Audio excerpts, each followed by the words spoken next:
I knew Rich Fox knows in the lecture, put it on Google, upload it in the Google notebook, and he created a video to try to explain it to me, which was kind of helpful, but like... Good evening, everyone. I'd like to call this meeting to order. This is the North Brunswick Township Board of Education, our conference and regular public meeting. Today is Wednesday, July 29th. Could we please rise for the flag salute? I pledge allegiance to the flag of the United States of America and to the republic for which it stands, one nation, under God, indivisible, with liberty and justice for all. Mr. Carter. Here. Ms. Cepeda. Here. Ms. James. Mr. LaGuarri. Dr. Patel. Here. Mr. Singh. Yes. Ms. Sinha. Ms. Toth. Here. And Mr. Wen. Here. We do have a quorum. Thank you. The New Jersey Open Public Meetings Law was enacted to ensure the right of the public to have advance notice of and to attend the meetings of public bodies at which any business affecting their interests is discussed or acted upon. In accordance with the Open Public Meetings Law, the public notice of this meeting, which included the time, date, and location, was distributed by 3 p.m. on Wednesday, January 28th, 2026 in the following manner. Posted on the bulletin board reserved for announcements in the board office, 25 Linwood Place, North Brunswick. Mailed to the Home News Tribune, Star Ledger, NJ.com, and the clerk of the Township of North Brunswick. Delivered to the 9 duly elected board members. And beginning March 1st, 2026, all future board meeting notices shall be published on the board's official website, www.nbtschools.org, and be made available through the New Jersey Secretary of State's official website in lieu of publication in a newspaper in accordance with PL 2025C.72. Happy summer, everyone. It's nice to have a full audience in the summer. It's great to see everyone. Great to see members of Dr. Zakowski's cabinet here and some of the members of the central office staff in Dr. Zakowski and Ms. Kita's wing. It's good to see you all here tonight. So we have a couple of presentations that we will get to, but before we do that, I'll turn it over to Dr. Zakowski. Thank you, Madam President. It really is good to see everyone here in person, but just, Madam President, they always watch. So we have millions of viewers. I also want to welcome the millions of viewers Definitely. from our TV land, and so if they can't watch it, they know they tape it on YouTube, and so it's a very big night. Later. In fact, I think our ratings will go up, not because it will be someone's last reporting period, but I think because it is her last reporting period. As you know, under the responsibility of the Assistant Superintendent for HR, some of the important work that Ms. Kita did, besides everything that the superintendent didn't want to do, is the violence and vandalism report. And she's going to segue into her with her replacement, so it's her understudy. And so without further ado, her last annual report on the violence and vandalism period 2, 25-26, Miss Amy Kita and her understudy, Miss Jen Asciantino.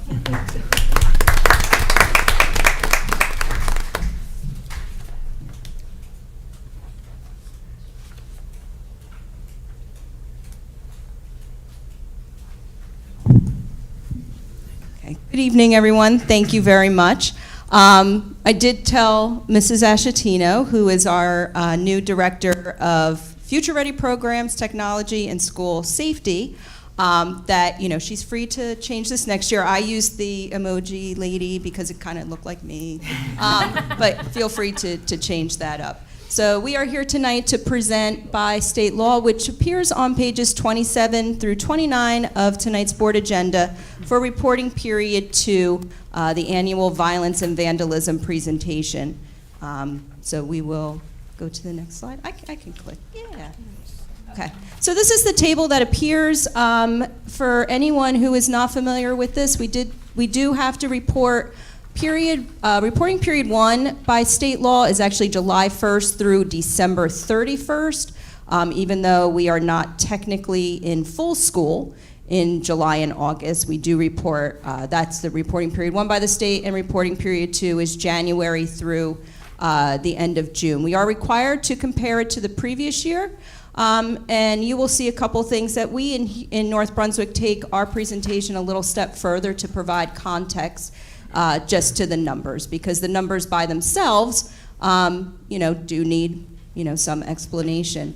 Again, by state law, we are required to compare it to last year's reporting period too, but we will also give you highlights from the total year in general, because that really is what speaks to our school year in terms of incidents, whether it was HIB related, other incidents leading to removal, such as tardy, cutting class, insubordinate behavior, HIB alleged, those that were unfounded, HIBs or HIB trainings and HIB programs. So for reporting period 2, of the 94 incidents from January through the end of June as defined by the NJDOE, you should know that 38 of those were HIB, confirmed HIB. We did do, again, as we usually do, we provide a little bit more context for you.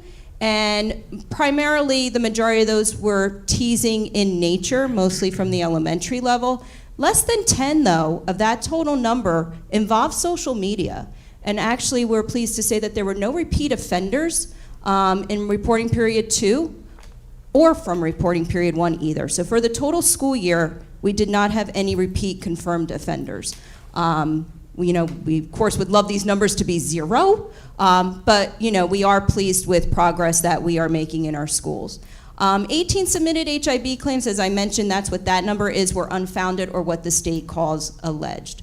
And under state law, we do provide supports for both offenders and victims, and that continues to be overseen by our instructional deans and our school counselors in each building. For the school year in review, we saw a 22% reduction in other student incidents. We had 881 total this year, representing a decrease from over 1,000 incidents reported from the prior school year.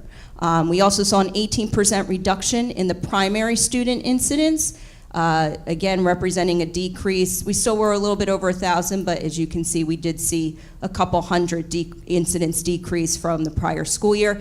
That's the category that includes the HIB confirmed.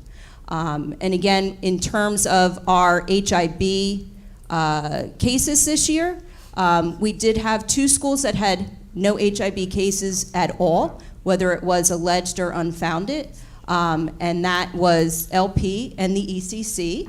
Mrs. Carrie Ann Egan, who is our anti-bullying specialist for preschool.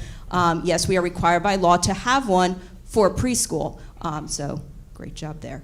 But we one of the things, as I mentioned on the prior slide, and one of the, something obviously that we know is coming down from the state, the cell phone ban completely, with a decrease in having phones in the classroom that students have all the time. We do attribute a lot of that to some of that decrease in social media HIB claims. HIB claims are reviewed to determine if an investigation should or should not proceed. That was updated by the state several years ago, and we are required to report. It is on page 28 of your agenda that 15 submitted HIB claims were preliminarily determined as not proceeding. The school, the principal, and then myself and the superintendent do have to agree to that, and some of the claims on its surface are pure conflict, and so they adjust it and go by school conduct code for those. Again, as I said, there are claims that are found to be outside the scope of HIB. Alleged HIB reports remain consistent overall, with 30 this year compared to 31 the year before. So that I'm not going to read everything here to you, but I do like to provide examples of consequences, examples of remedial measures. This presentation, as with each one, will be provided on our anti-bullying webpage on our website after tonight's meeting. But these are some of the examples that our school take place in our school. One of the things you've noticed is that our trainings and our programs and reporting period 2 this year as compared to last year were lower. That is because we front-loaded most of them this year in reporting period 1. And also, a lot of the trainings that are offered outside the district by the Law Center, in particular by FEA, our deans, we didn't have any new ones this past year. And once they go to one of these state trainings, they won't let them sign up again for the same one because they already took it. So you'll see on the next slide, a couple slides, that we also do a lot in district. Although they don't count for the state numbers, that doesn't mean that we're not going to hold our own either. So these are some of the other trainings in district related to student behaviors during reporting period 2, most of which were actually offered by our own administrators, that not only administrators took part of, but also staff.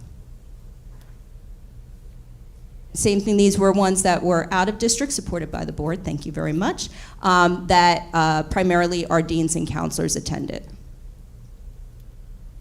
And then last, we are required to show you the HIB programs. They are listed on tonight's agenda as well. Again, the elementary, they consider pre-K through 6th grade, that's why that list looks so extensive. And again, you can see from the middle school and the high school as well. Our HIB, or anti-bullying information page, which is now overseen by Ms. Ashatino, still includes all of our HIB resources, links for parents, links for staff, and as of now, she is the official anti-bullying coordinator. I pass the torch to her. I know you will do a great job, and it's okay. Great. Any questions from the board? For you or for Ms.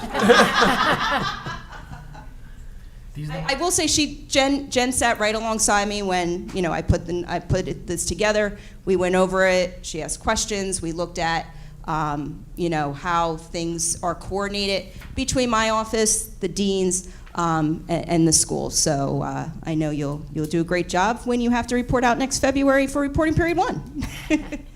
Thank you very much, ma'am. I had a question. Mr. Singh? Do we have any type of comparison between us and other schools in the county or in the state, or this? No, we'd have to go to their board minutes to see. Okay. We're not readily given that information. Gotcha. So they're not publicly published, like, there's not like a database where you can? No. Okay, understood. Well, the reports will be on the state DOE website.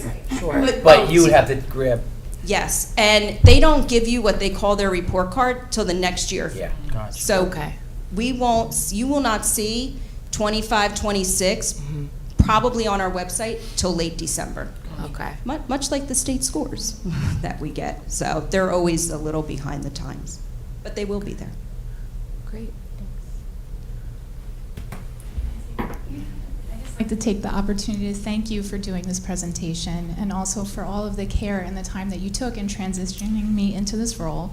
They're tiny, huge shoes to fill. And I want to thank the board also for the opportunity for this new role. I'm very excited to serve the community in this way, and looking forward to working with you and the other members of the cabinet. Well, we're so excited for you, Jen. Thank you so much. Congratulations on your last HIB. It still seems unreal to see my name on this slide, but I'm sure it's fantastic for you. Yes, so congratulations. Thank you. Thank Jen, you, the ladies. goal is to 0. That's I'm working on it. Thank you. Thank you.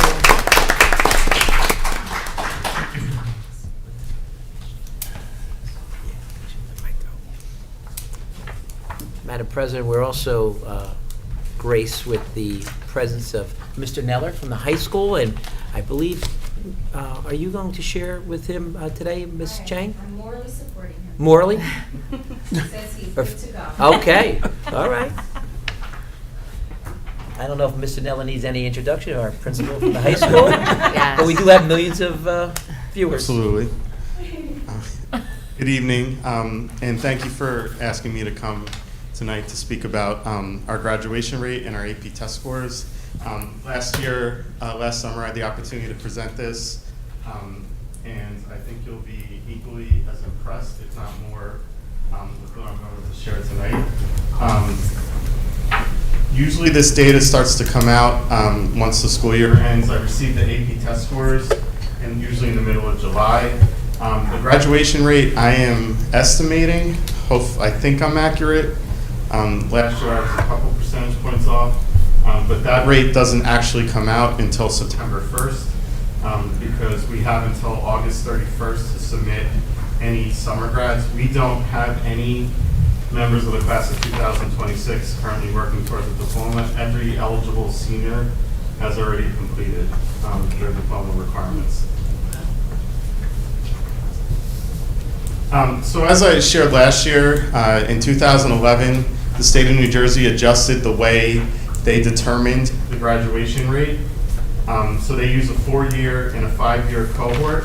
So for the class of 2026, when they entered the high school 4 years ago, it was the number of students entering the high school that we were judged on for our graduation rate, and that number was 467.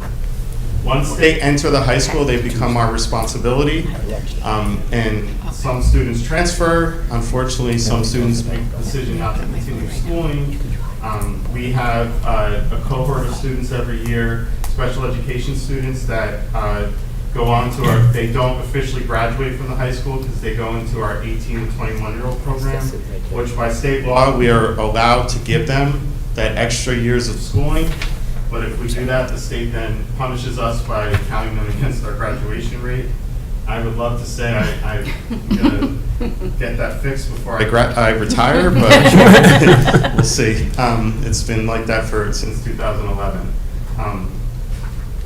And then after 5 years, they do go back and look and see if any additional students graduated, and they will adjust our rate after year 5 also.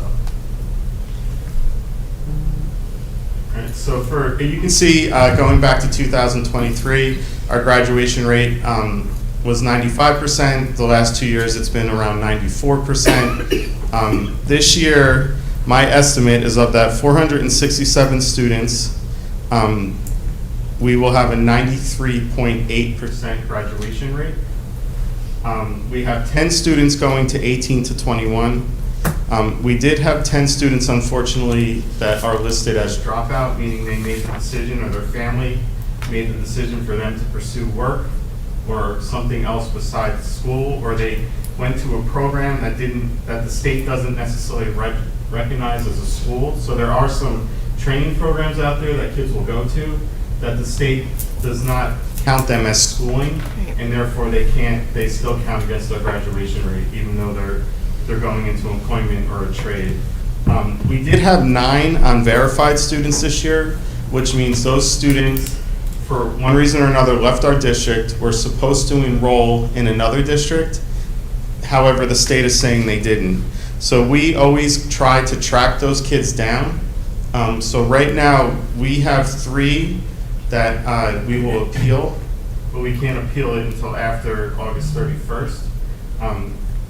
2 of those students, we believe, have enrolled in other schools, and I'm not sure why. Sometimes the schools don't enroll them the right way, and then they still count against us. So hopefully we'll be able to appeal, and then that would increase our rate to 94%. All right, so that is our graduation rate for the class of 2026.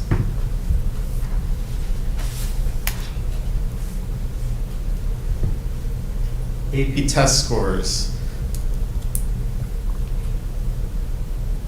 So advanced placement exams are college-level tests administered by the College Board, the same makers of the SAT. They're given to students who take AP classes at the high school, which we have over 20 AP classes currently at the high school. They're rigorous. They're meant to be college-level exams that will measure the student's ability to perform on the college level in those type of classes. Colleges will determine whether or not to provide credit to students. They are scored on a scale of 1 to 5. 3 is considered, they call it qualified, but it's the metric for a passing score. So 3 to 5 is passing. Generally 4 to 5 is where colleges will consider giving college credit to a student.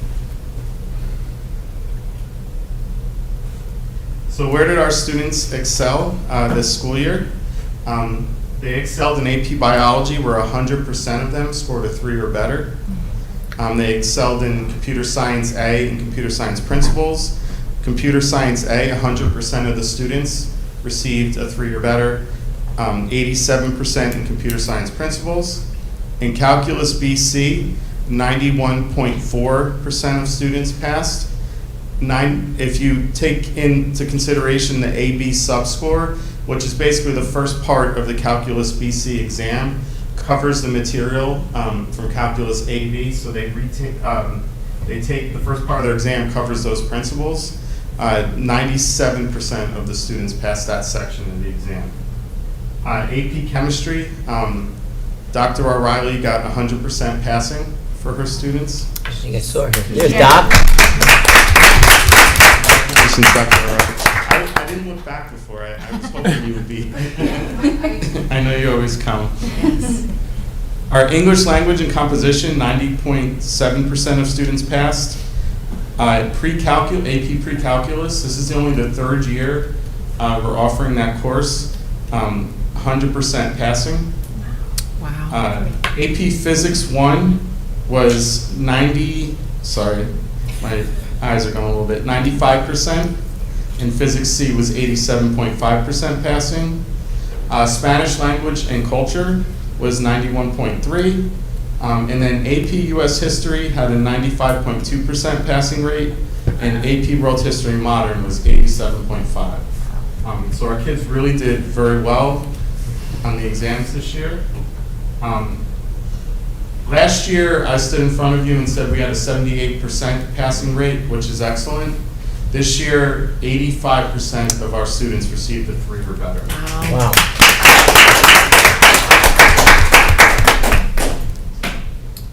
This year, we had more AP students taking tests. All right, last year, we had 342 AP students. This year, we have 358 AP students. They took 19 more exams in total than they did the previous year. And I'm excited to tell you that they increased in the number of students receiving a 4 or better by 1% to 30, from 32 to 33. However, the number of students receiving a 5, which is the highest score you can receive, increased from 17% to 26%.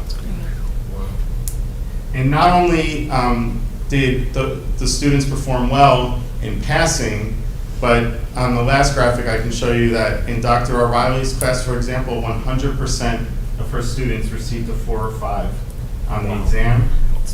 AP Biology, 88%, World History Modern was 88%, US History was 86%, and Pre-Calculus was 80%. Overall, we had about 30%, almost a third of the senior class, 467 students, took an AP exam while in high school and passed with a 3 or higher. And we had 153 students that were recognized this year as AP scholars, meaning they received not only received passing scores, but in many cases took multiple AP tests while they were in high school. So each year, spring and academic recognition night, we're unable to recognize the graduating seniors, so we will send certificates to their homes, but we will recognize the current juniors who are rising seniors at academic recognition night next year. So I'm very excited about that. All right, so thank you. Thank you. Hold on, Mike. Mr. Neller, that academic recognition, I remember it well. I think I closed for that. I changed the script. Yes. But I just want to say first, kudos to you, Dr. O'Reilly. You know, the numbers speak loud and clear, and the magic continues. Yes. I don't know if people realize the scoring is done against a national norm. That's why universities will give credit, because it's not grade inflated, where they worry about local grade inflation rules. An honors class maybe 4.5 on a 4.0 scale for GPA, whereas AP, they level it, and College Board trains scores, and it's on a national norm, and it's compared. So to get 4 or 5 on 100% of your students, that's magical, and we thank you for all of your work and going above and beyond, because it doesn't happen by accident, and we don't believe in coincidences. So not only Dr. O'Reilly, the staff that are dedicated, but since Dr. O'Reilly's here, the magic continues, and thank you, Dr. O'Reilly, for that. So also, Mike, many years ago, when you first became principal, we endeavored to increase not only selection, we became a honor roll, a College Board honor roll AP district or high school because of your work and your team's work, because we increased the number of courses plus the number of students.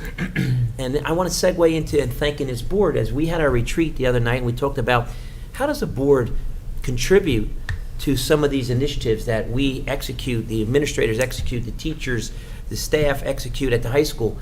You passed a few years ago I think a very equitable budgetary initiative that every student who takes an AP course, the board pays for. Yeah.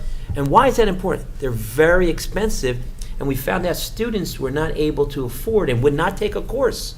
So in addition to paying for the PSATs, the board budgeted and paid for every single AP test. So every child wouldn't be fearful of, I don't put that financial burden on my family. And I each get test costs about $90. $90. So if you have 4 tests, you're asking someone for 3.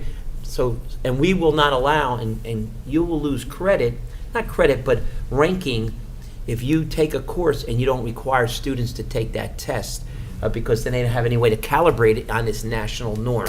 So I do want to thank the board. I want to thank Mike for executing, Mr. Neller for executing that plan. It started many years ago. And we also started a few years ago, probably 10 years ago, a entry to AP courses for first-time students that, just to get students to increase the those who may never take a course, or if they did decide to take an AP course, they weren't shocked. So again, executing the initiatives. Thank you, board, for supporting those initiatives, because that's equity in practice. Everyone talks a great game. What is fairness? I just wanted to highlight that for the community, that there's truly equity in practice, utilizing funding to make sure every child had an opportunity to take a test, a national test like AP in a course, and receive credit for it and maybe utilize it going on to university. So again, thank you, Mr. Neller, and thank you, Board of Education. Yeah. Thank you to the board for always for your support. Like Dr. Zakowski said, it's great that we never have to worry about how the kid's going to pay for a test. And also the fact that we're able every year in October to provide every student at the high school with the opportunity to take the PSATs, which once they get to their junior year, that increases their chances of earning national scholarships. So thank you. Yeah. I just wanted to say, Mr. Neller, we had the time to spend some time together last week at the Capturing Kids' Hearts training, and it's just so evident how much you care about the district and how much you care about the students, especially at the high school.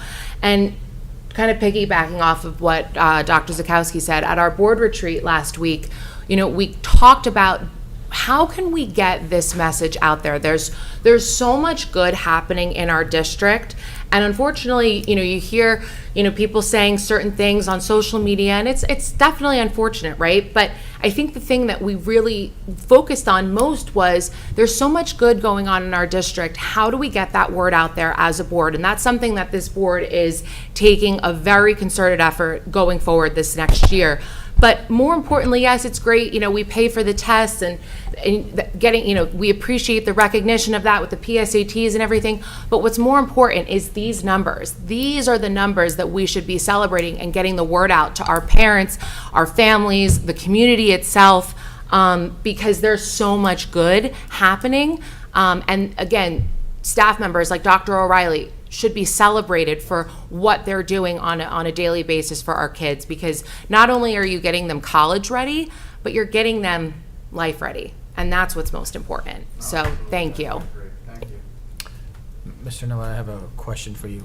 I heard the number 358. Was that the amount of kids who took AP classes? No, the number of students who were in at least one AP class. At least in one. So out of the 467, 358. Well, 467 was our 467 was senior a graduating class. So Oh, okay, 358. sorry. Okay, it's a combination. Most of our Juniors. AP students are juniors Juniors. and seniors. There are a couple AP classes that are open to freshmen and sophomores. I But the got it. majority are the upper grades. Okay, so Generally when they take them. my follow-up question was going to be, how do we prepare ourselves? Well, I know you just mentioned that freshmen, it's available to freshmen. is there anything that we could do to ensure that, maybe you could start some sort of program in middle school so they start, it takes them a year to gear up by the time they're juniors to actually take those classes? Is there any way we could do so we increase that number? Yeah. Because, if these numbers are higher, the district looks great, right? So is there anything that we could possibly do? No, I definitely think one of the things we're doing next year, we're going to be offering AP Physics to freshmen Okay. um, who are taking honors physics at the middle school. So Great. that's the beginning of a way to try to really get, first of all, expose kids to AP classes earlier in Yeah. high school, Right. but also to start preparing them earlier. I do want to say, Mr. Singh, and it's absolutely a great thought and strategy. As you know, yesterday's high school is today's middle school, and Algebra 1 never was taught at the middle school, at the high school. High school, yeah. Middle school level, it was always the first math class at the high school. To get students able to take AP courses, the increase of high school level courses at the middle school has been increasing. Our newest director of curriculum is sitting right here, and I know her commitment to increase that rigor at the middle school in preparation. And not only in preparation for that ninth grade, we've had numerous discussions with Mr. Neller and the cabinet on how we make that ninth grade year, that pivotal year, and as the principal, as that instructional leader, to ensure that pathway is not compromised. Because ninth grade is that, I think, a pivotal year, and so you don't start in ninth grade. Right. We have to continue to work at that eighth grade level, increase those rigorous opportunities, which in design of that new middle school, which is why it's no longer called Linwood School, it's an extension of our high school. And so 7th, 8th grade, exactly the initiative of making students, allowing students to have the opportunity to be ready to go and take things like freshman Yeah. physics AP. Think about that. Yeah. And I can't wait to see those numbers, because all these numbers are a reflection of that dialogue between middle school and high school and preparation. It just doesn't happen in a silo and in 1 year. So, we know Dr. O'Reilly executes and gets it done at the end, but students have to come prepared. So your thought about continuing that rigor and opportunities in middle school is certainly on our front burner as we talk to our principals and instructional leadership, instructional goals, that we need to continue that pathway. Because there's challenges out there. Recently, there was a press release about AP scores in the charter schools. The press release was very inaccurate in a lot of ways, but I'm not here to bash another school. It was done by a third party, which is smart, because then it can't come back to the inaccuracies to the charter school. But it was inaccurate. So rest assured, to Ms. Toth's point, we'll get a press release out with these scores and some of the great things. But I think Ms. Toth was talking about a continuous systemic way, and I do want to talk. I will talk about it in my report, Right. how we're going to address it as just one part of engagement of this great news, and not only the great news, how do we keep that out there? I do think, if I could just say real quick, Sure. I don't want to belabor, I need to but take a break. I Breather. think Skillshare is a great way to kind of get the news out.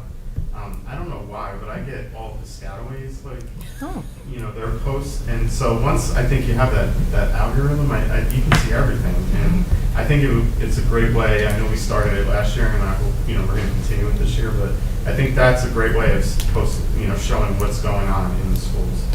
But there's more to come on that, because I want to report out on our board retreat, our second year together, and our laser focus on strategically thinking about community engagement, stakeholder engagement, as we talk about strategic planning, but not as a document, but as a course of action.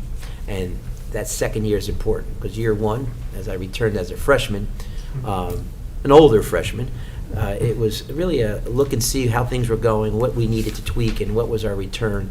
And so we really had a productive, I think, a board retreat, and more to come. It's not a one-shot deal. We'll do more in August and then through the school year as a board. So as a governance structure, we can support those concepts, ideas, and exactly how do we make sure that all these great accomplishments, people not only know about it, they have an opportunity to appreciate it and have input into how we go forward. So again, thank you, Mr. Neller. Thank you, Mr. Neller. Any other comments from the board? I actually I'm sorry, go ahead.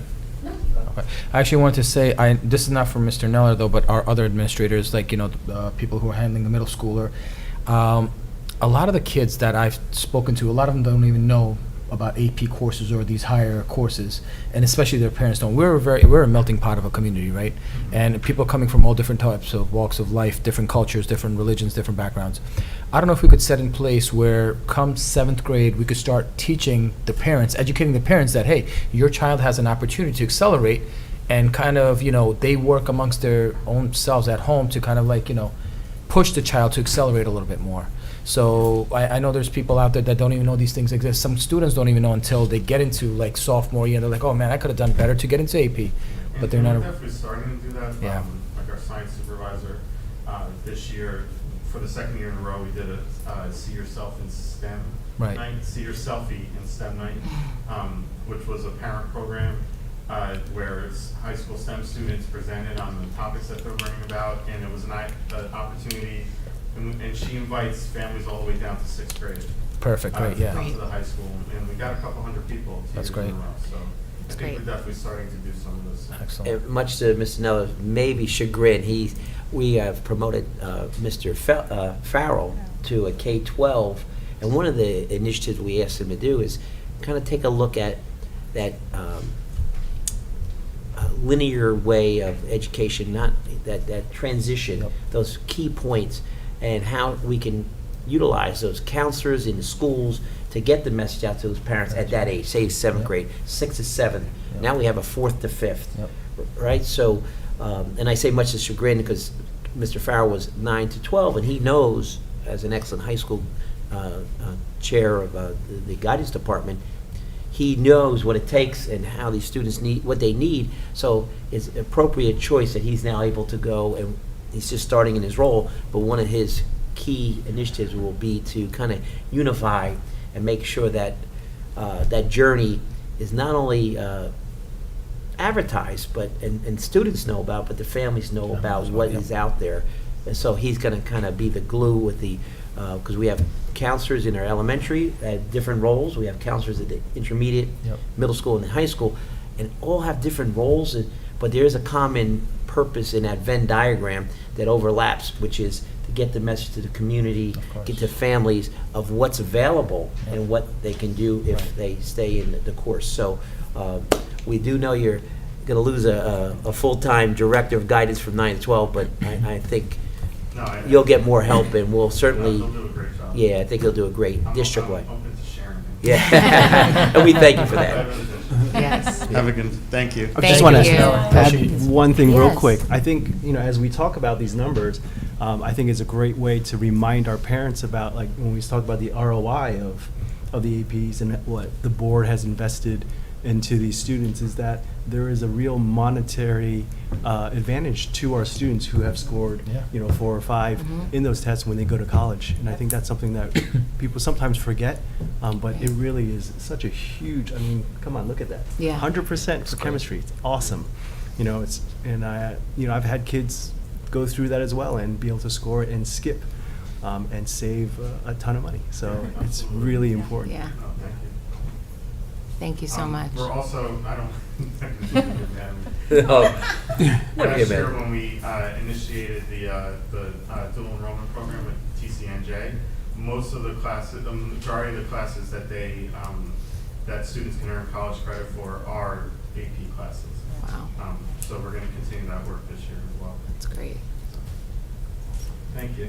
Thank you. Thank you. Ms. Chang. Yes. Please. Congratulations, Mr. Meller, and your team.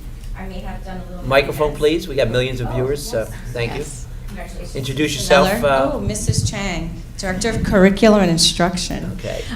Congratulations, Mike. I may have done a happy dance when we were done calculating the numbers.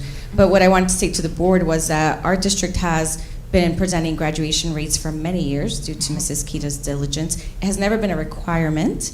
It's just something that we do to be transparent. But my understanding is that in the coming year, we will be required. So if that rate that Mr. Neller presented, that estimated rate changes, he or I will be sure to publicly update you with an accurate rate, as it will be a state requirement that it be presented to the board publicly.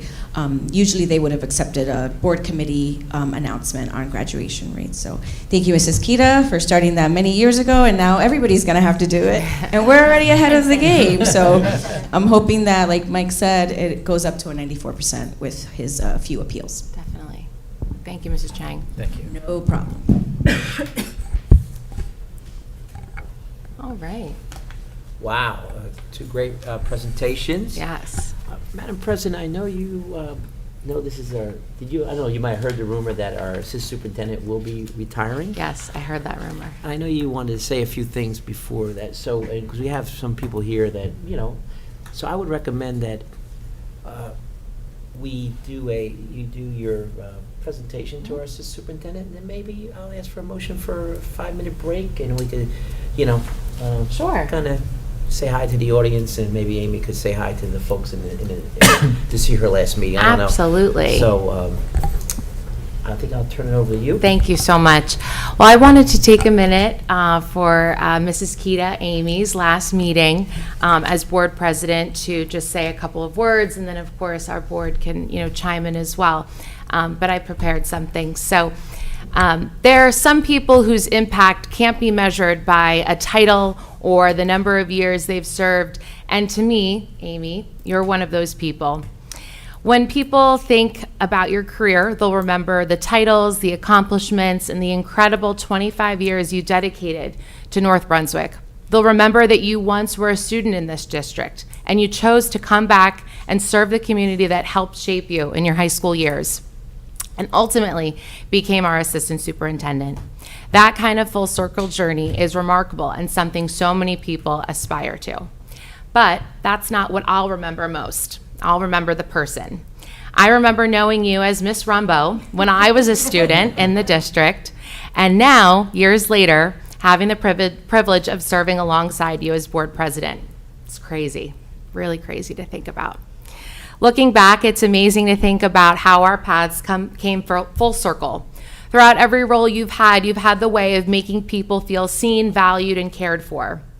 Over the years, you've become so much more than someone I just worked with or someone that was my friend's teacher. You've become a dear friend. Thank you for always being someone I could count on, for your kindness, your encouragement, your wisdom, and the quiet way you've always made those feel around you supported. You lead with compassion, humility, and grace. You make difficult decisions with heart, celebrate others before yourself, and remind all of us that leadership is ultimately about people. While I'm incredibly sad to see you go, I couldn't be happier for you. Retirement at such a young age is such an exciting new chapter, and it is one that you most have earned. I hope it's fulfilled and filled with joy, new adventures, and all the happiness you spent the last 25 years helping create for everyone else here in North Brunswick. On behalf of the Board of Ed and from me personally, we thank you so much. Thank you for your unwavering dedication to North Brunswick, for the countless lives you've touched, and for being someone I've always admired and looked up to. You left this district better than you found it. Your legacy will live on through the people you've mentored, the students you've inspired, and the example you've set for all of us. Congratulations on an extraordinary career. We'll miss you dearly, but we are all so excited on what's ahead for you, and we know that this is not goodbye. Let's see you later.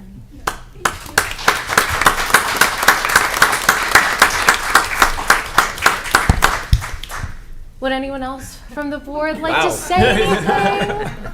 Well, oh, well, thank you. Yeah, I think you, Yes. I just want to make one editorial note. You said look up to Amy. Yes, figuratively. Well, thank you. Oh, okay, I can do this. Thank you so much, President Toth. It has been an absolute honor to serve this district for the past 25 years. Like you said, I was a student here. I taught here. My whole career's here, friendships, my mentors. It has just been wonderful. It has been a pleasure to work with all of you, both past and present board members. My colleagues who are here tonight, thank you so much. Dr. Zakowski, you saw something in me in the classroom, and you challenged me. You provided so many wonderful opportunities for me.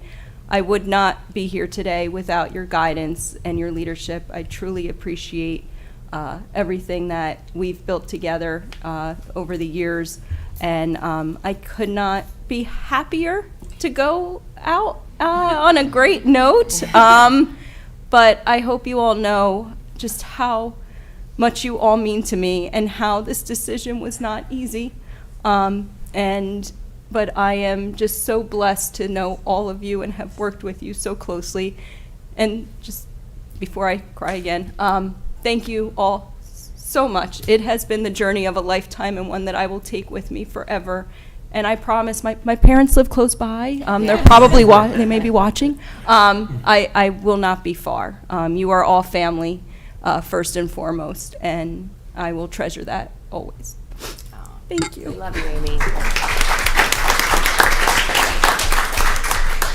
Do you think we need a little Yeah, recess? we'll take a quick recess if we could have. Can A you motion? A motion? Can I have a motion to take a quick recess? We just need a second. Cepeda, all in favor? Aye. Anyone opposed? We can take a break. Okay, great. You should have brought the varsity Yeah, jacket. definitely.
Okay. No, you just say I need a motion to. All right, everyone. Opposed, no Thank you for that nice break. Mr. Wen, would you make the motion to return to open? So moved. Second. All in favor? Aye. Is anyone opposed? We're back in session. No, they can't oppose. We got to come back in session. We got business to. All gonna go Much home. to attend to. Madam President, may I just take the mic for a little bit again? Yes. We know, thank you, Ms. Kita. I think we summed it all up. Just people coming out on an evening, your retirement dinner. It's hard to believe retirement dinner, right? But was so well attended and so much appreciation and respect. I do want to talk a little bit about post Amy, because part of when Amy was leaving, as you know, districts have faced many challenges throughout the year with fiscal restraints and fiscal cutbacks. You've read, I don't have to repeat the number of districts that 10 million, 13 million, 14 million in our Middlesex County in the whole financial red. We were very fortunate that we were not in the red, and we were able to maintain the entire staff that we wanted to keep, so that not one unnecessary cut, but there were some challenges and some creativity. And one of the creativity was that we all have to do more with less. So with Amy leaving, currently we will not be replacing at this moment the assistant superintendent. And you will see that we moved some people around to do some of the extra work. We got some extra funding from the state with our preschool grant. I just want to introduce, the net of it all was that we were able to save a few jobs with central office kind of overlapping, changing, doing some more work. Ms. Ashantino coming, join the team to pick up parts of the assistant superintendent job, and the hiring of an interim HR person, in which I'm going to get to in a minute. So with the board's, allow me a little bit of some leeway here to divert from our normal agenda, which we have some work to do yet. But I just want to introduce, and I'll start with Ms. Egan, Carrie Ann Egan. People say her last name is Ragavas, but Egan, she's our new 12-month supervisor of preschool partnerships, and she was a 10-month. We got increased through her hard work and the preschool team and the director of pupil personnel services and Mr. Passner. Our allocation increased, and we were able to have Carrie Ann receive that promotion to continue to do the work of the requirements of the grant. It is very prescriptive, but we have full-day preschool. Amy was here from the beginning when we first started with 20% of preschool, 20% of the universe, they called it, 40% now. We're fully subscribed. But I just wanted to introduce, she will have a new role, not just the curriculum, but also our public partnerships, which is a big part of the federal grant, statewide grant. So Ms. Ragavas, I know they call you to me, it's Carrie Ann Egan, but we'll say Ragavas for now. Yeah.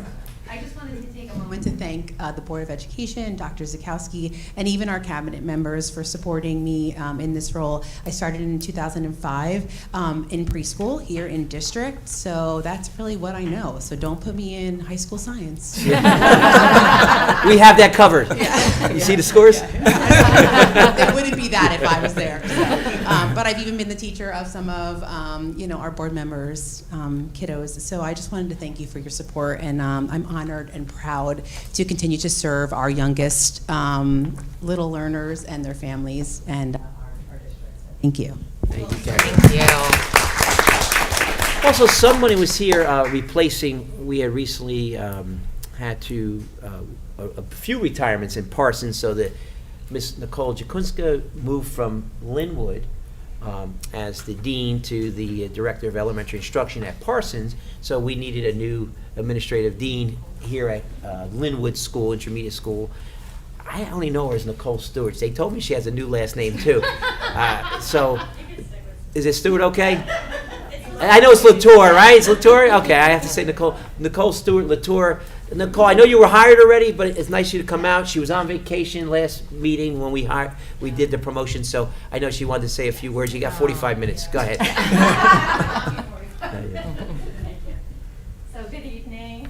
I just wanted to say how excited I am to be the new dean at Linwood. This coming September will be my 19th year at Linwood. close to my heart. And I wanted to thank you and tell you how grateful I am that you are giving me and trusting me with this opportunity, and that I will continue to serve the students and the families of Linwood and the North Brunswick community for my tenure as dean there. So thank you kindly. Thank you, Nicole. Thank you. Now, Nicole, I do have to share with the board, I wasn't really in support of you being promoted because we're losing a dynamic English teacher. But, truth be told, I had Nicole in a college class, and she did very well, 97.8. Am I not supposed to say that? But she had an A in the course, but I knew she would make a great administrator someday, and I'm very happy that you're an administrator. But she is also a great teacher, but you can't be a great administrator if you were not a great teacher. So, even if it's English, not history. Thank you. Thank you. Thank you. And then I do want to introduce somebody that sat here many years ago, but came full circle and is now working as our assistant business administrator. She's in the audience. She came in to wish Amy a goodbye. And Miss Ingrid Dillon, our assistant business administrator in Miss Hawk's office. Want to say hello, Miss Ingrid, if you want to say hello to the board. And It's an opportunity to say hello to the board. Place near and dear to my heart. Many years of service, and as you know, long nights with Dr. Z, and there are millions of viewers. Yes. So they're still sticking around. We used to say that then too. Yes. Yeah. But it's just an honor and a pleasure to be, back as a part of the community and still serving as I work with Mrs. Hawk in all important, business office. So thanks for having me back, and it's just a pleasure. Thank you for being here. And we do have a habit of, I think, Michael Corleone once said, every time I think I'm out, I could get pulled back in. So Amy also has a unique role. Her predecessor is now her successor in a way of taking over the HR department. So Mr. Patel was the Director of Human Resources, HR. Actually, the title was Director of Personnel and Administration. And then he became assistant superintendent. And then when Mr. Schmidt left suddenly from Judd, he took over as Judd principal and finished and retired. And it only took me 4 calls to prod him to come back. And he came back willingly, and I'm very happy that he was able to do that as interim. And part of that reorganization and fiscal savings, Mr. Patel will be here in that transition before we see how and if we can replace that position. So as interim, human resource, Mr. John Patella. Well, it's a theme this evening of being happy to serve, and I'm also happy to serve. And I called Dr. Zakowski only 5 times.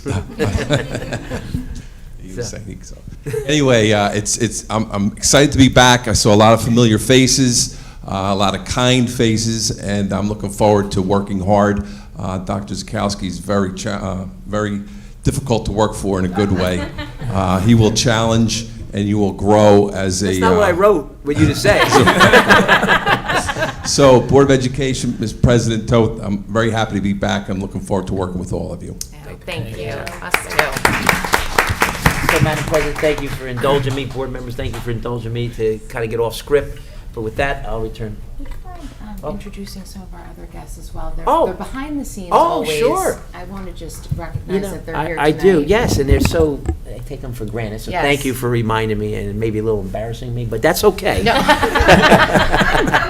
No, we do have a great team, and we hear about how great Amy is and was, and how things were central office, but we wouldn't be able to do what we could do. Yes.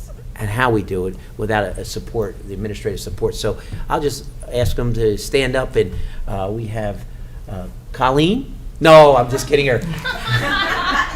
Connie, would you stand up? Yeah. And of course, Janine, why don't you stand up, please? That's my administrative assistant. Yes.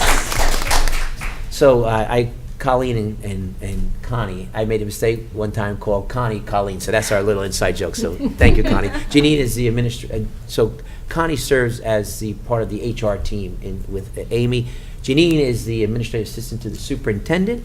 My predecessor hired her, and I'm so glad she did because Yes. I've been the beneficiary of that. We are and then too. somebody who's been working in HR for a long, long time, she gapped that, predecessor, successor now, Miss Denise Burgandy. Denise?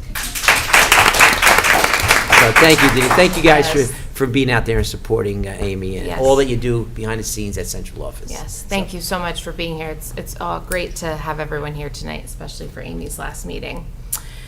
All right, well, we have some items of business to attend to. Number 6 on our agenda, we have a public hearing on policy and regulation 2361. It's acceptable use of computer network / computers and resources.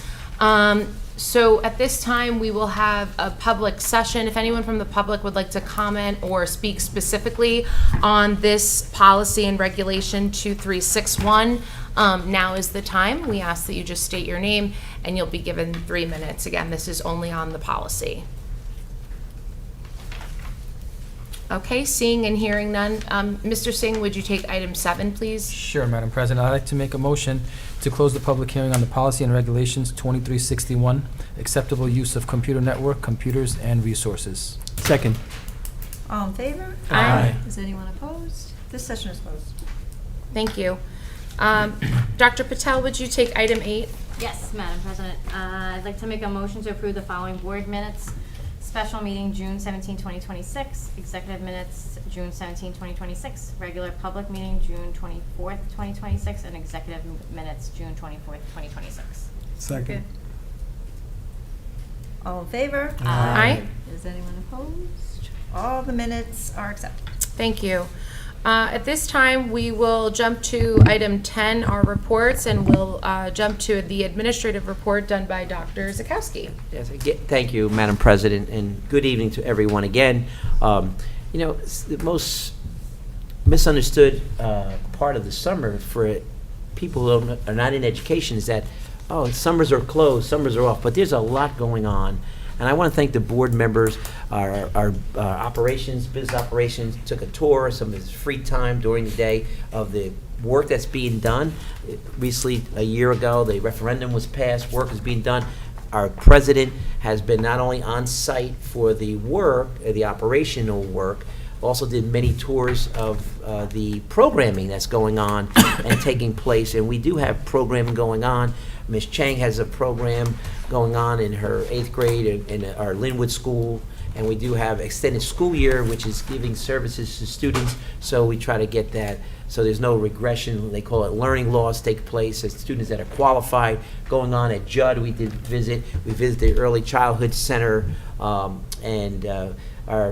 so happy because all of the board members have a keen interest of not only hearing about it, but getting out and seeing it. We'll do another tour for the full board as we did last year during the summer, but a lot of work in construction sites. We don't have enough hard hats and sometimes goggles for everyone to go. So I did 2 separate tours with Ms. Toth and with Mr. Carter, and we just did some just inspection and showing the progress. So that's going on.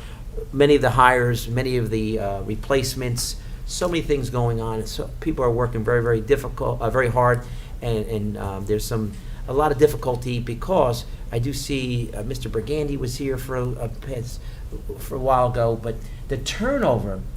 So there are 8 weeks in the summer. We start early next year due to the project. We start school September 1. You would be surprised how much the floors, the classrooms being redone, the lockers, each individual locker here in Linwood, we're being cleansed and cleaned and disinfected, and you name it. High school, so much work is going on. We have summer camps from the Township.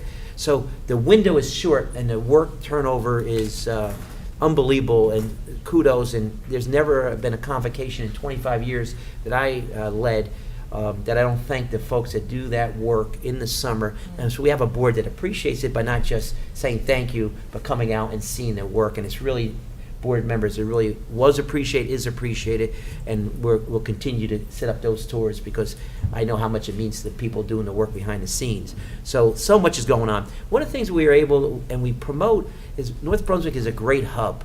We started a wonderful program called AVID. It's now in our middle school and it's also in our high school. It's a goal-setting focus for students to think about career paths, college. And AVID has been so successful, we were asked to host a tri-state conference. And we just finished. So let me give you some numbers that really sink in. 330 teachers, staff members came in and looked at this attended this AVID conference here at North Brunswick Township High School. Thank you, Mr. Neller. I know you got your high school back now for a little bit, but they were from New Jersey, Pennsylvania, Connecticut, Delaware. 53 school districts attended this, and North Brunswick was the hub. Why is it important to us?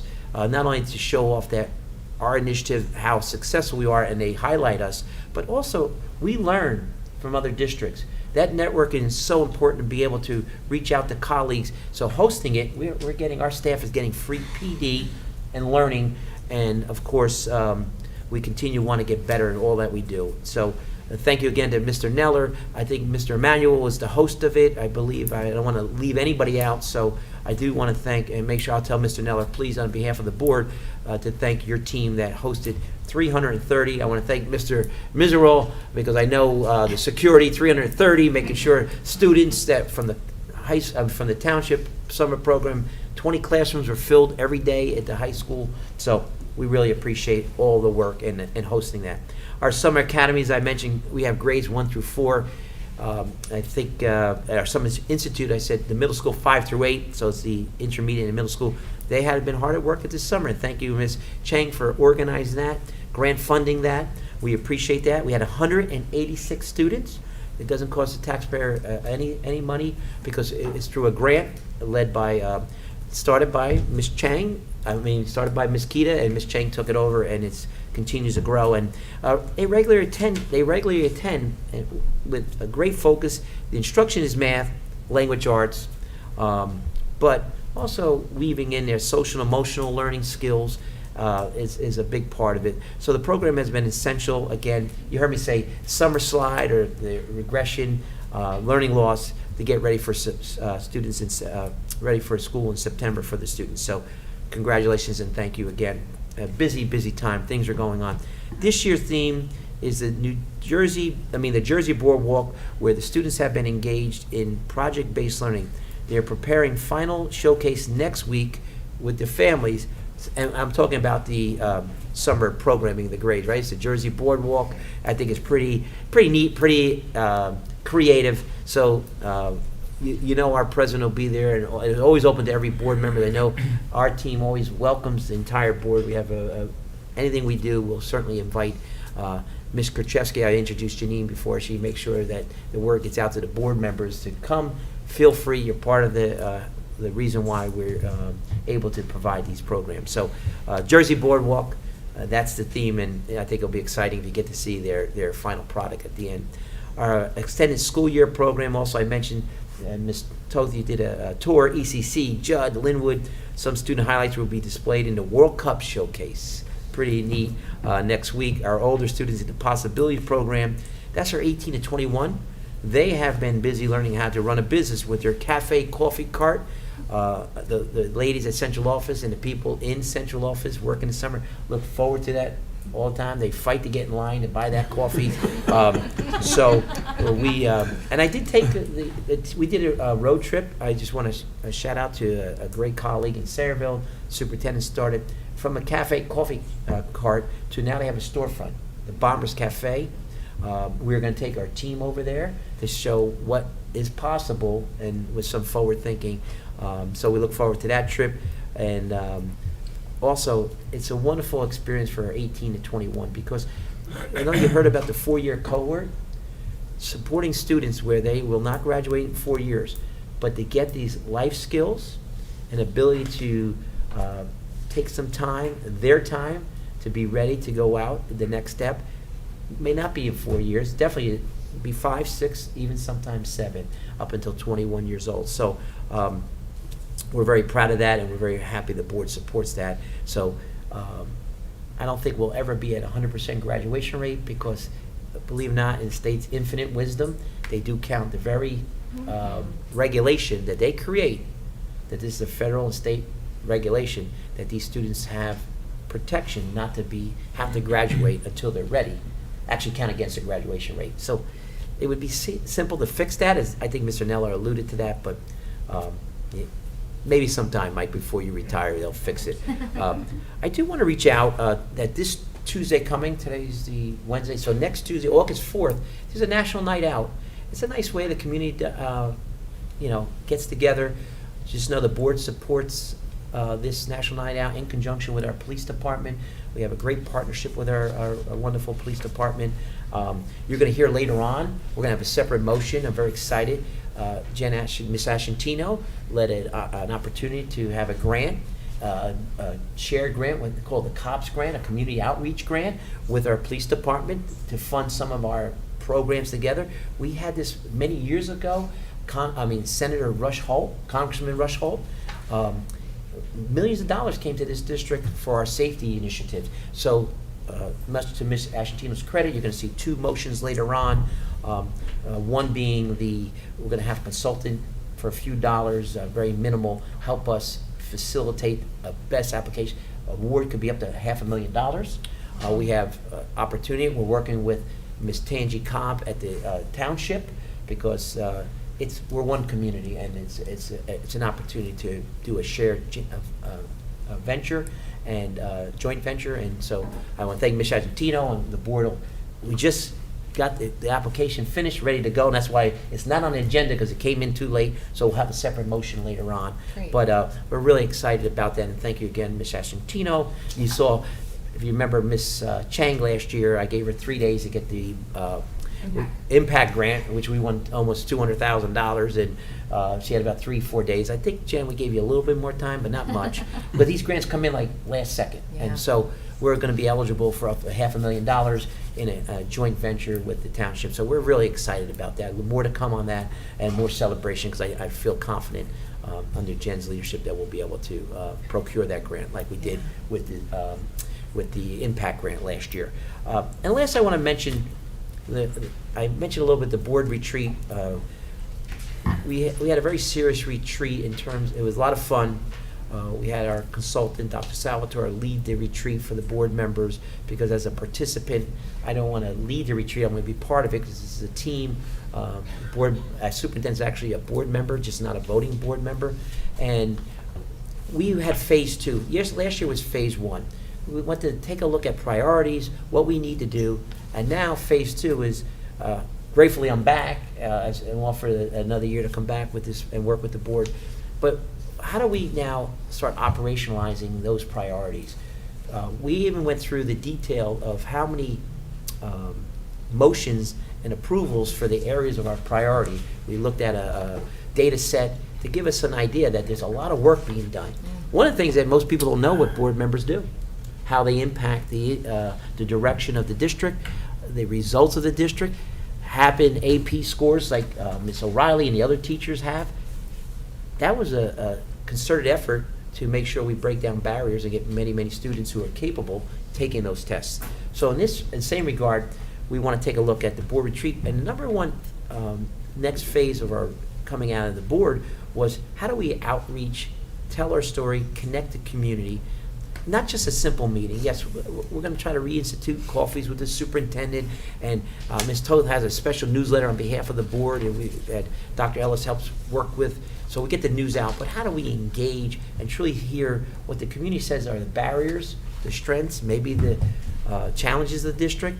Well, I met with a couple groups already since our retreat, and I'm looking at so there's, when you look at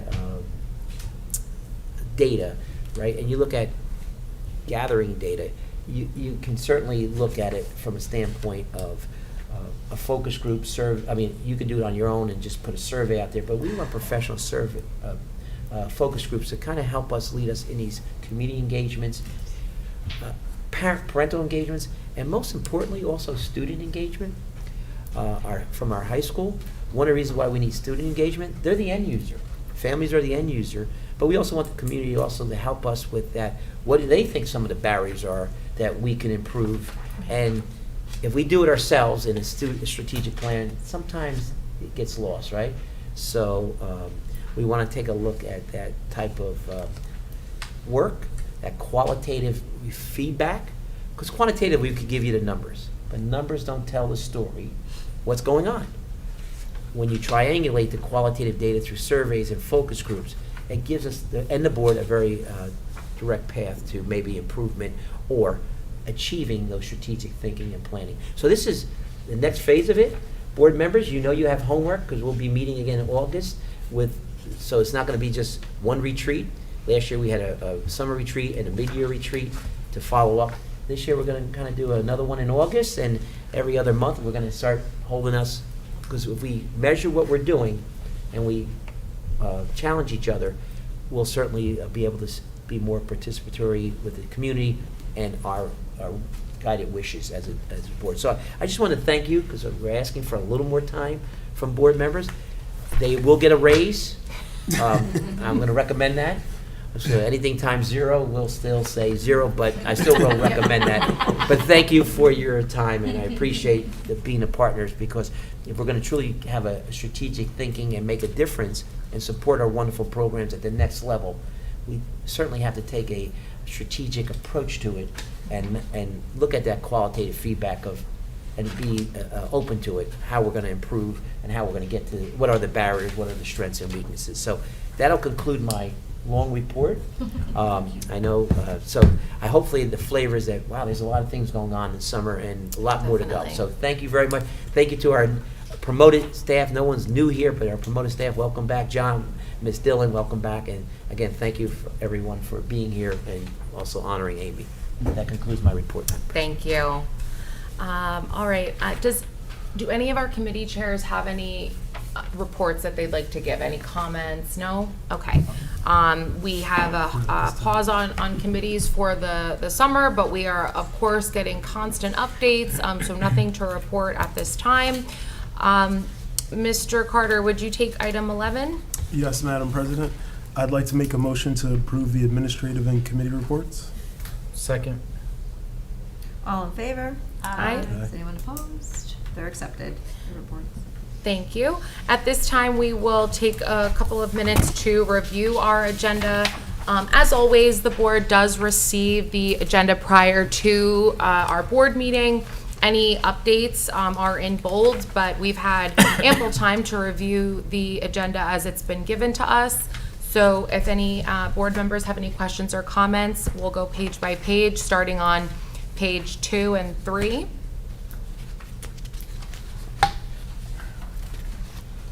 Pages 4 and 5.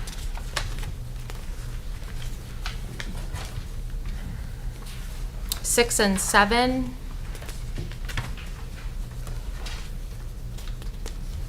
Pages 8 and 9.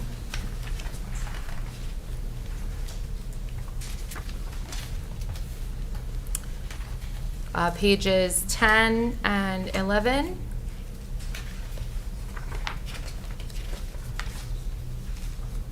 (12 and 13).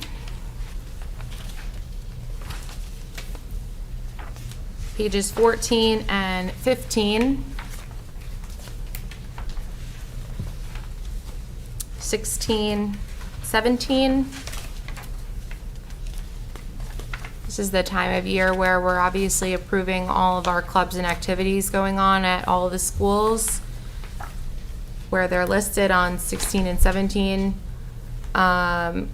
concluding on 18 and 19.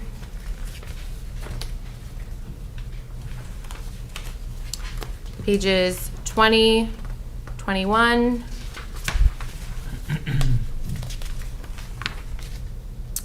22 and 23, 24 and 25,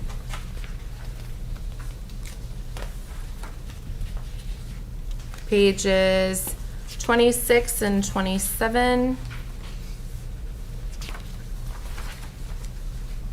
28 and 29, all a part of Ms. Kita and Ms. Ascentino's presentation this evening. 30, 31, 32, and 33.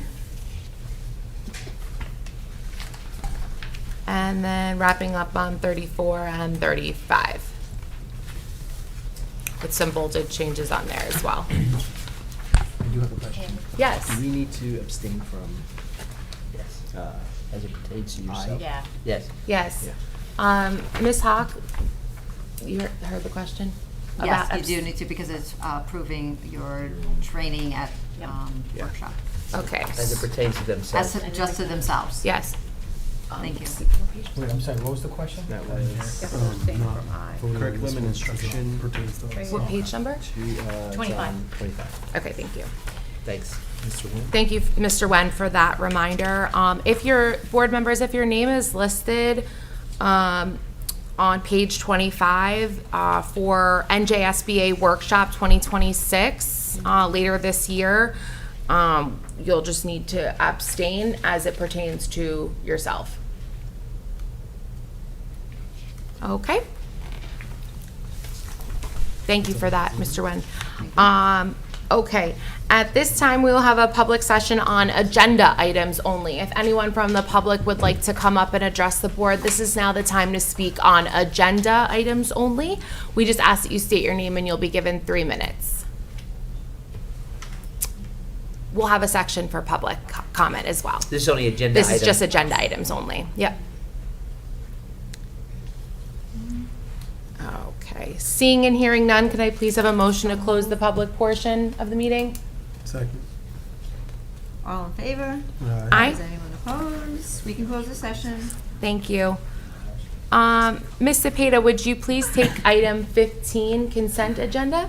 Yes, Madam President, thank you. I move to approve the following consent agenda items: personnel 1-2, curriculum 1-2, miscellaneous, finance 1-2, policy and transportation. Second. I will do roll call. Mr. Carter, Yes, except for except for item. related to the workshop. Yeah, with your related to the name. workshop. Thank Yeah, you. curriculum I. Thank you. Number I. Ms. Cepeda, Yes, with exception to curriculum, for the workshop. Yes, for the workshop. Thank Very you. good. All right. And Dr. Patel. Yes, except for the workshop listed on page 24 and 25 of the agenda. Thank you. Mr. Singh. Yes, except for curriculum I-2. Thank you. Ms. Toth.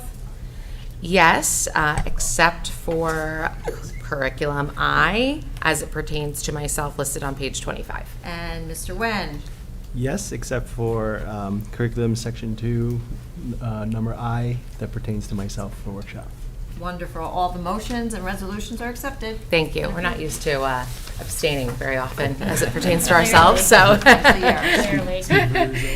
Okay, yes. All right, thank you, everyone. If we could please jump to page 34. We'll have a public session on any matter at this time. So if anyone from the public in our audience would like to address the board on any matter, this is now the time. We just ask that you come up to the podium, state your name, and you'll be given 3 minutes. Hi, good evening, everyone. My name is Maria, and I previously had emailed a letter to the board, to a board member who's not here this evening, with the understanding it would be forwarded to all the board members. But I thought that I would come this evening to express my concerns in person. I'm here to express my concern with regard to the amount of summer work assigned to the North Brunswick Township High School students. While I appreciate the importance of reinforcing academic skills during the summer months, I believe the current workload can place an unnecessary burden on the students. My son is a high-achieving student who will be entering the 10th grade in September. There's no question that he's gifted and more than capable of being challenged academically.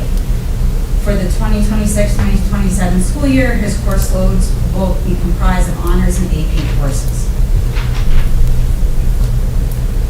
Upon my review of the extensive summer assignments, they hardly seem like reinforcement of busy work or a means to get a head start on the new school year.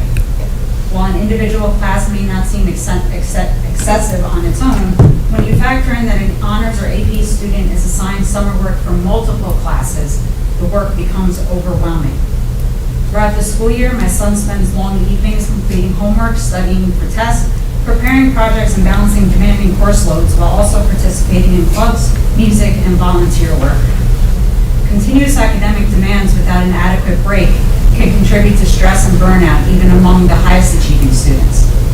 I understand and appreciate that students who qualify to take honors and AP classes are expected to work at higher academic levels and be prepared for more rigorous coursework.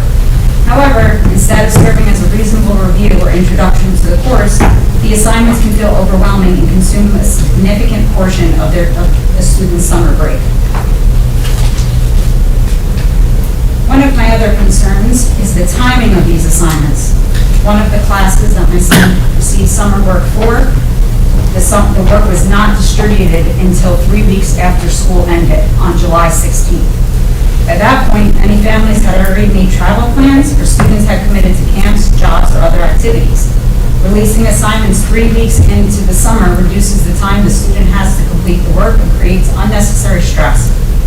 If summer assignments are going to be required, they should be made available before the school year ends so students and families can plan accordingly. Another teacher required an assignment to be turned in by August 17th. Requiring summer assignments to be completed early by mid-August prevents some students from making full use of their summer break. To be clear, I'm not requesting that students not be given any summer work. What I am asking is that the board consider establishing guidelines that ensure summer assignments are meaningful, limited in scope, and directly support course readiness. Summer work should not be busy work or be used by teachers to shift a portion of the school year's coursework into the student's summer vacation. Require that all assignments be distributed before the last day of school so students have the full summer to complete them. Require that students be provided the entire summer to complete summer assignments, and all assignments should be due on the first day of school. And lastly, I didn't go into this because of the time constraint, but I also would like to see some kind of consistency on all levels of academic classes. Children in standard classes should also receive adequate work that the honors or AP students receive.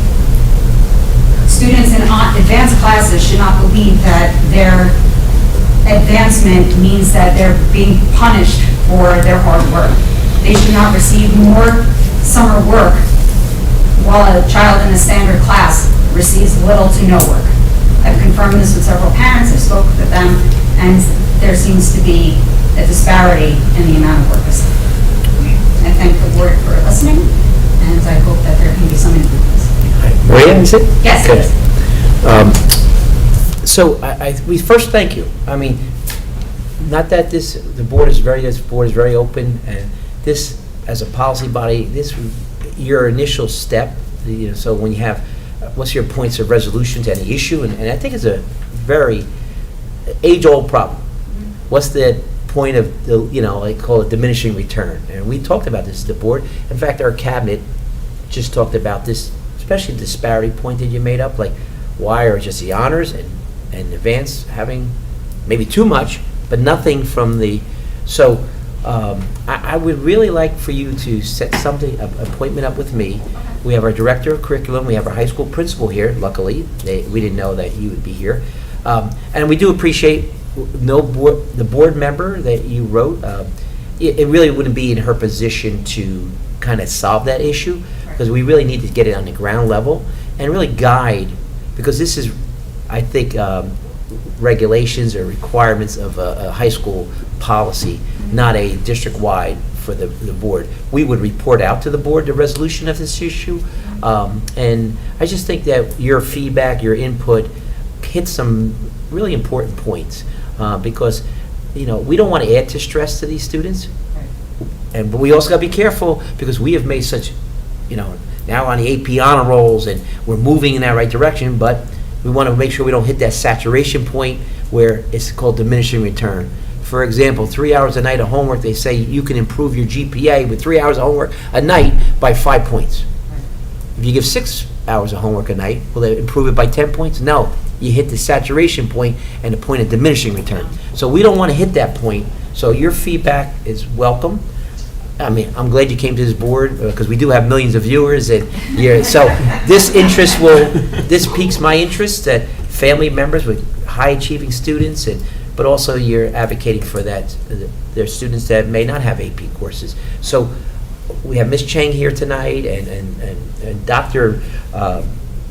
Ellis will tell you, as she's also in charge of the high school English department, will tell you that we just had this major discussion, like what's too much for one and nothing for others. Like, we have to have a balanced approach and maybe calibrate. I like to call it calibration. So the calibration really would become in, and I help facilitate that. Luckily, I introduced, you see Janine there, raising her hand. She's going to give you my direct line. Okay. She'll set up something. We'll have you in. Even though you maybe just want to get that out, I mean, I don't know if we're not going to be able to change something this year, but maybe we could allay some stress and some fears, and I'll certainly include the high school principal, our district level, but more importantly, our high school supervisors of instruction. So we want to certainly not stop this momentum, and I don't think your intention is to stop the momentum of high achievement, but as a father of students that took a lot of AP courses, I see the stress that happens sometimes in the summer, and you don't want to be counterproductive. So thank you, but if you talk to Janine, I think we'll set something up, and we'll get you here sooner than later, unless you're going away, but we'll try to get here as soon as, I heard you're going on vacation. We just so. came back. Oh, good, okay. Hope you had a good trip, and so we'll certainly meet, and we'll facilitate a meeting to get this, kind of your input, very important to us, and because I think I've got some feedback from other community members that it's been generating a lot of discussion, and so we certainly listen.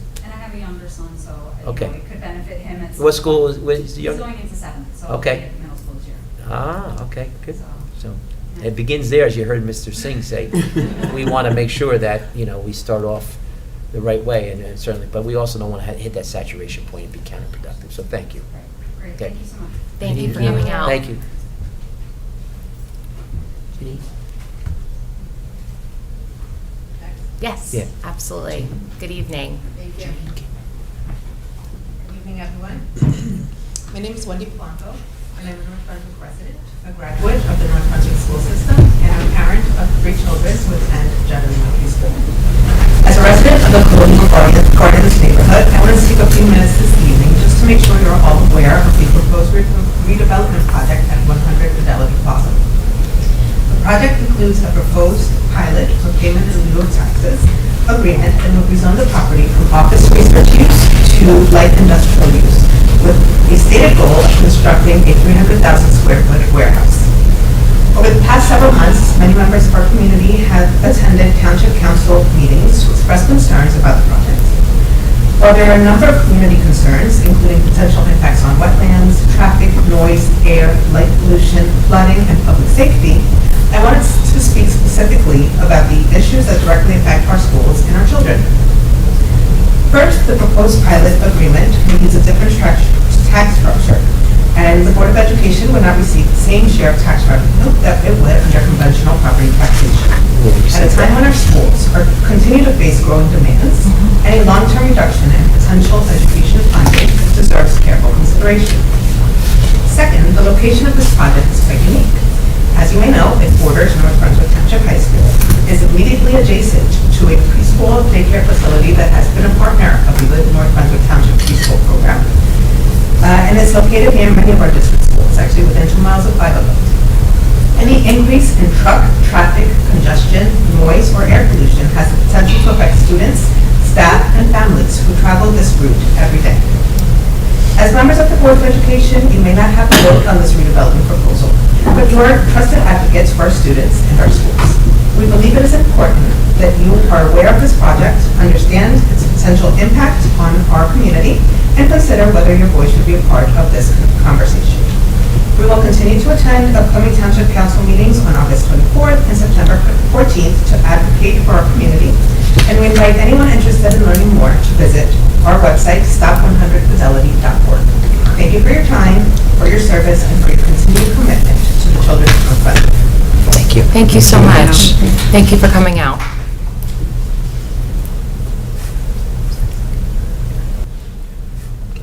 All right, anyone else from the public? Okay. Seeing and hearing none, can I please have a motion to close the public portion of the meeting? So moved. Second. All in favor? Aye. Is anyone opposed? This session is closed. Thank you. At this time, we will go into closed session. I will read the beginning of the motion. Whereas Section 8 of the Open Public Meetings Act, Chapter 231, PL 1975, permits the exclusion of the public from a meeting in certain circumstances.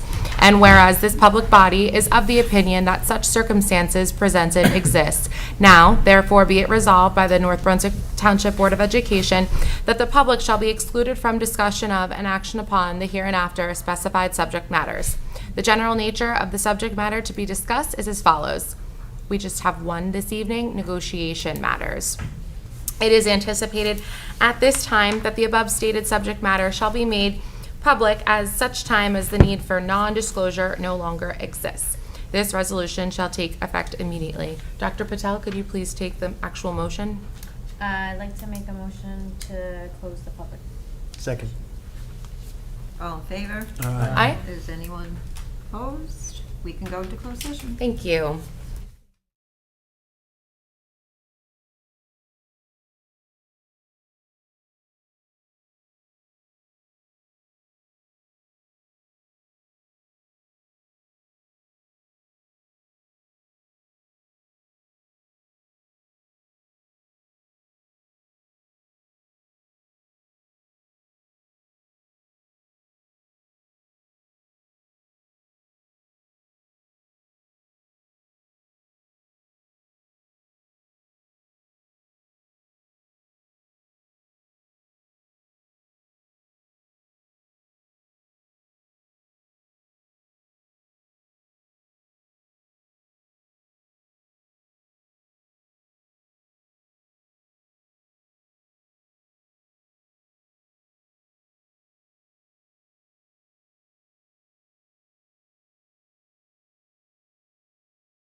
Okay. All right, at this time, can we please have a motion to return to open session? So moved? Second. All in favor? Aye. We are back in session. Thank you. So we have two motions coming out of closed session. First, I'll call on Dr. Patel. The first motion, please. Thanks, Madam President. Move to approve the memorandum of understanding between the North Brunswick Township Board of Education and the North Brunswick Township Board of Education Buildings, Grounds, and Maintenance Association establishing the terms of collective bargaining agreement for the period of July 1st, 2026 through June 30th, 2028, contingent upon successful ratification by the association. Can we have a second? Second. I will do roll call. Mr. Carter? Yes. Ms. Cepeda? Yes. Dr. Patel? Yes. Mr. Singh? Yes. Ms. Toth? Yes. And Mr. Wen. Yes. This motion is approved. Thank you. And I appreciate the team's hard work on that. Mr. Wen, the second motion, please. Yes, Madam President. I'd like to make a motion to approve the submission of an application for a joint grant venture with North Brunswick Township to the Community-Oriented Policing Services, COPS, grant. A second, please. Second. Thank you. I will do roll call again. Mr. Carter? Yes. Ms. Cepeda? Yes. Dr. Patel? Yes. Mr. Singh? Yes. Ms. Toth? Yes. And Mr. Wen. Yes. This one is also approved. All right. Thank you so much, everyone, for a great evening, a great night. Congratulations to Miss Kita. This is officially your last meeting, officially the end of the last meeting. Thank you all. At this time, can we please have a motion to adjourn? So moved. Second. Ooh, let's see. All in favor? Aye. We are Everyone is eager. They want to go home.